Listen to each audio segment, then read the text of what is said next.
జై తెలుగుదేశం. ఇంకా గట్టిగా రాయలసీమ గర్జన రాష్ట్రమంతా మార్మోగాలి. జై తెలుగుదేశం,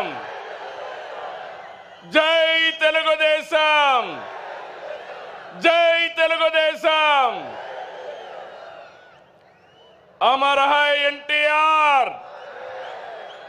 अमर है एनटीआर, एनटीआर अमर है. అందరికీ నమస్కారం. వేదిక పైనుండే పెద్దలకి, నా ముందర చూస్తే సముద్రం నెల్లూరు పక్కనుందనుకుంటే జన సముద్రంతో ఈరోజు కడప నిండిపోయింది.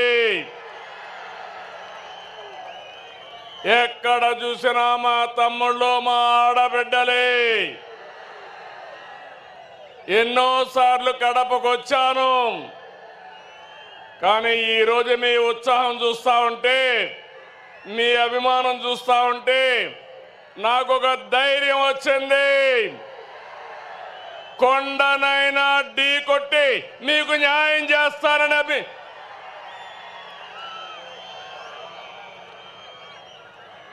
చాలా మీటింగులు పెట్టాం, మహానాడులు. ఈరోజు మహానాడు కడపలో చూస్తున్నా.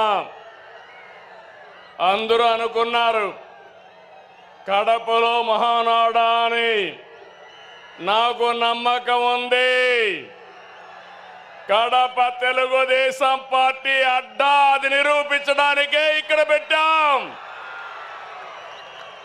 అవునా కాదా తమ్ముళ్ళు మిమ్మల్ని అడుగుతున్నా? అవును అంటే గట్టిగా చెప్పండి, చప్పట్లు కొట్టండి, హర్షాన్ని తెలియజేయండి. రెండు చేతులు పైకెత్తి ఆమోదాన్ని తెలియజేయమని కోరుతున్నా. ఒక్కోసారి జీవితాల్లో కొన్ని సంఘటనలు జరుగుతాయి. ఈరోజు కడప సంఘటన చూసిన తర్వాత మీరందరూ కూడా మంచి చేస్తే శాశ్వతంగా అండగా ఉంటామని మరొక్కసారి నిరూపించారు. 2 రోజుల మహానాడు జాతర. నేను చాలా మహానాడులు చూశాను. కార్యకర్తలు కూడా ఒక రకంగా వచ్చేవారు, కానీ ఈసారి మాత్రం ప్రతి క్షణం అనుక్షణం చాలా శ్రద్ధగా కూర్చున్నారు. బ్రహ్మాండంగా జయప్రదం చేశారు. ఈరోజు ఉదయం నేను చూస్తున్నా, అన్ని దారులు కడప వైపే. కడప దిగ్బంధం అయిపోయింది. ఈ గ్రౌండ్ చూస్తే తెల్లవారుతోనే ఫుల్ అయిపోయింది. ఈరోజు ఎప్పుడు కూడా మన మీటింగులు టైం కంటే ఒక అర్ధ గంట ఆలస్యంగా జరిగేది, కానీ ఈసారి మాత్రం టైం కంటే 3 గంటల ముందే మన మీటింగ్ ప్రారంభమైంది. ఏం తమ్ముళ్ళు, మీ రుణం తీర్చుకోవాలి. కూటమి ప్రభుత్వం ఏర్పడ్డాక మొదటి మహానాడు దేవుని కడపలో జరిగింది. రెస్పాన్స్ అదిరింది, సూపర్ హిట్ అయింది. ఇక్కడ ఒక విషయం మీకు చెప్పాలి. గత ఏడాది 2వ తేదీ ప్రజాగళం ఎన్నికల సభలో కడపకొచ్చాను. ఆ రోజు ఒక మాట చెప్పాను, కడప రాజకీయం మారుతోంది, కడప గడపలో మార్పు స్పష్టంగా కనిపిస్తుందని ఆ రోజు చెప్పాను. అది మీరు చూస్తే అహంకారంతో విర్రవీగే వారికి ఎన్నికల్లో కడప జిల్లా ప్రజలు అద్భుత చైతన్యంతో తీర్పు చెప్పారు. ఈ ఎన్నికల్లో ఒక కడపే కాదు, రాష్ట్రం ప్రతి ప్రాంతం అద్భుతమైన విజయాన్ని సాధించాం. ఉమ్మడి కడపలో 10కి 7 గెలిచాం.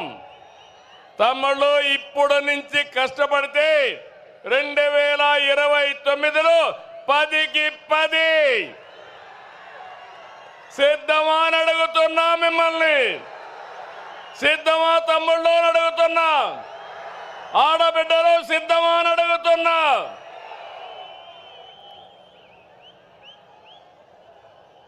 ఈ ఎన్నికల్లో రాయలసీమ ప్రజలు అద్భుతమైన తీర్పిచ్చారు. 52 సీట్లకి 45 సీట్లు కూటమిని గెలిపించారు. ఇందులో టీడీపీ 40 దాకా గెలిపించారు. వైసీపీకి రాయలసీమలో 7 సీట్లు వస్తే తెలుగుదేశం కూటమికి ఒక్క ఉమ్మడి కడప జిల్లాలో 7 సీట్లు గెలిపించారు. ప్రజా తీర్పు మళ్ళీ మనకు ఒక బాధ్యత గుర్తు చేసింది. కానీ ఈ తీర్పును మనం అర్థం చేసుకున్నాం. ఓడిపోయిన పార్టీ ఇప్పటికీ అర్థం చేసుకోలేదు, అర్థం చేసుకోదు కూడా. అధికారం కోసం పుట్టిన పార్టీ కాదు తెలుగుదేశం పార్టీ. ప్రజల జీవితాల్లో మార్చడానికి, మార్పు తేవడానికి పుట్టిన పార్టీ తెలుగుదేశం పార్టీ. అవునా కాదా అని మిమ్మల్ని అడుగుతున్నా. అవునంటే గట్టిగా చెప్పండి, చప్పట్లు కొట్టి. నా సుదీర్ఘమైన రాజకీయ జీవితంలో నేను చూశాను, ఎప్పుడు కూడా ప్రజలంతా కూడా అభివృద్ధిని, సంక్షేమాన్ని కోరుకుంటారు. ఇంకో పక్క పార్టీ ఎలా ఉండాలో, పాలన ఎలా ఉండాలో చెప్పడంలో తెలుగుదేశం పార్టీ ప్రస్థానం ఒక కేస్ స్టడీ. పాలకులు ఎలా ఉండకూడదు, పార్టీ ఎలా నలపకూడదు ప్రపంచంలోనే ఒక కేస్ స్టడీ వైఎస్ఆర్ పార్టీ అని చెప్పి కూడా నేను మీకు తెలియజేస్తున్నా. తెలుగుదేశం పార్టీ ప్రజా ఉద్యమాలు, పోరాటాలు, ఎన్నికలు, గెలుపులు కొత్త కాదని చెప్పి నేను మీకు తెలియజేస్తున్నా. గత ప్రభుత్వంలో 5 సంవత్సరాలు మనం పోరాటాలు చేశాం.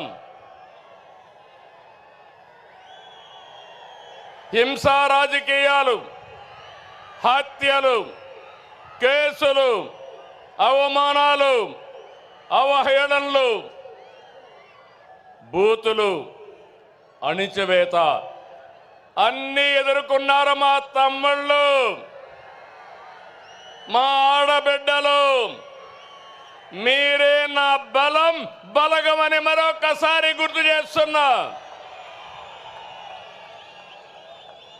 మొన్నటి విజయం వెనుక కార్యకర్తల పోరాటం ఉంది, మీ త్యాగం ఉంది, మీ కష్టం ఉంది. విధ్వంస రాష్ట్రాన్ని పునర్నిర్మిస్తామని మనము, మన మిత్రుడు జనసేన అధినేత పవన్ కళ్యాణ్ గారు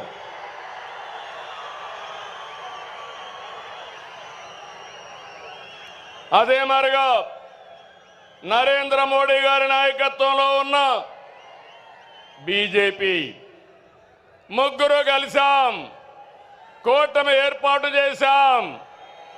తమ్ముళ్ళు, అది చేస్తే దాని ప్రభావం అంతా ఇంత కాదని మరొకసారి విజ్ఞప్తి చేస్తున్నా. 94% స్ట్రైక్ రేట్, 57% ఓట్ షేరు, అదిరిపోయే మెజారిటీలు. ఒకప్పుడు ఎన్నికల అసెంబ్లీ అంటే 10,000, 15,000 మెజారిటీ వచ్చేది. మొన్న ఎన్నికల్లో కొత్త వాళ్ళకి సీట్లు ఇచ్చిన 83 మందికి 30,000 మెజారిటీలు వచ్చాయి. 30 మందికి 50,000 మెజారిటీ వచ్చింది. 10 మందికి 70,000 వచ్చింది. ముగ్గురికి 90,000 పైన మెజారిటీ వచ్చిందంటే ఇక్కడే గాజువాక ఎమ్మెల్యే పల్లా శ్రీనివాస్ ఉన్నాడు. 94,000 మెజారిటీ, అత్యంత మెజారిటీ. అదే మరి భీమనిపట్నంలో గంటా శ్రీనివాసరావుకి అదే మెజారిటీ వచ్చింది. మంగళగిరిలో తెలుగుదేశం పార్టీ యువగళం నాయకుడు నారా లోకేష్కి 92,000 మెజారిటీ వచ్చింది. వైనాట్లో గొడ్డలి పోట్లు అనేది మన రాజకీయం కానే కాదు. ప్రజలిచ్చిన అధికారాన్ని బాధ్యతలా భావించి ప్రతి క్షణం కష్టపడి పనిచేయడం మన విధానం. ఏడాదిగా అదే చేస్తున్నాం. సరిగ్గా ఏడాది క్రితం రాష్ట్రంలో చిమ్మ చీకట్లలో అస్తవ్యస్త పరిస్థితి